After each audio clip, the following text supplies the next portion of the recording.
we had some good sessions about cricket. Then at the end, they said, go home. There is no cricket for women. And then we start again. Why we didn't have? We fight. It takes 2 months, 3 months that they accept us again. But they want, before just ACB wants the women's cricket should be assembled, nothing else.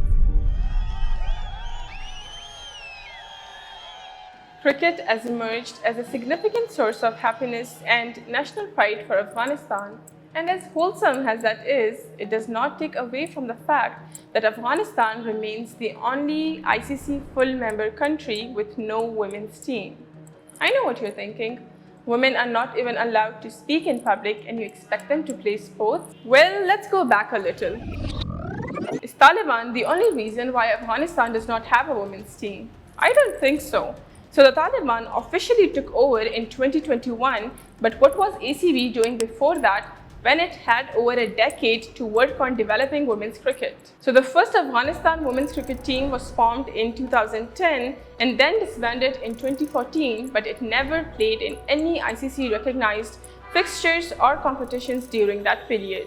In 2011, however, the team was scheduled to take part in Asian Cricket Council's Women T20 Championship held in Kuwait, but was forced to withdraw from it because certain elements in the country opposed women's participation in sports. Here is what Roya Samim, an Afghanistan women cricketer, had to say. Even they told us, if you want to fight for like what you want, for example, for cricket, the man family will be in danger in their village or their society. They will not safe because on there also the political situation going on there. Taliban was in the village. They said the Taliban will kill the families and they are in danger in this. Now the conservative public groups being those elements is understandable.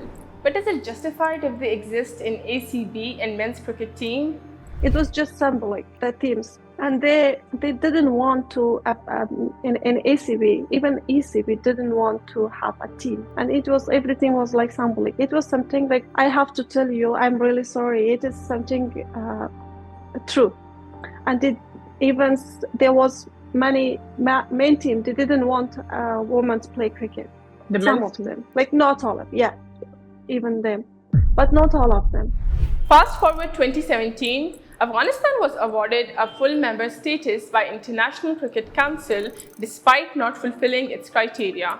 According to ICC rules, full members are supposed to support both men and women cricket teams. To let Afghanistan maintain its status, ICC pushed the ACB to build a women's team. Now here's what's interesting. Being a full member comes with many benefits, including a bigger share in ICC's revenue distribution. The ACB receives approximately $17 million annually from ICC as part of its revenue distribution model, which is supposed to be invested on both women and men's cricket. In fear of not losing their status, the ACB in November 2020 awarded central contracts to 25 players in their bid to form a national team to represent Afghanistan in ICC tournaments. Unfortunately, 8 months later, the Taliban took over the country and banned all sporting activities for women. ټول خلک وویني اسلام دې ته اجازه نه ورکوي او اسلامي امارت هم دې ته اجازه نه ورکوي چې ښځې دې کرکټ وکړي یا دغسې لوبې چې په هغو کې د دوی بې ستري راځي اسلام دې ته اجازه نه ورکوي. The centrally contracted players had no option but to flee the country. 2 of them went to Canada, 1 to the United Kingdom, and rest of them sought refuge in Australia. I really want Afghanistan has a women cricket team too, but it's just imagination. How it can be a cure, like how it can happen. Men's maybe though cricket, because men's is also, it's going like the Taliban support men team. I know that, but they didn't want, like it's something like I really don't know what's going on in Afghanistan after 1 month. What will happen? I don't know. It's like something complicated. Really, it is hard. Even for the, you cannot see dream now about Afghanistan. Everything is destroyed. After the Afghanistan men's cricket team's successful campaign in the T20 World Cup earlier this year, the female cricketers wrote to ICC requesting to recognize them as a refugee team in Australia. Their plea was supported by New Zealand and Australia cricket boards, who suggested setting aside a percentage of Afghanistan revenue to fund women's cricket. Sadly, their request fell in vain as ICC neither recognized the players nor believed in deducting funds from the ACB's distribution given the high costs of keeping the men's team afloat, which, due to security reasons, do not play at home and are mostly based in India and UAE. The question here is that if the men's team can operate from a third country, why could the women's team do the same?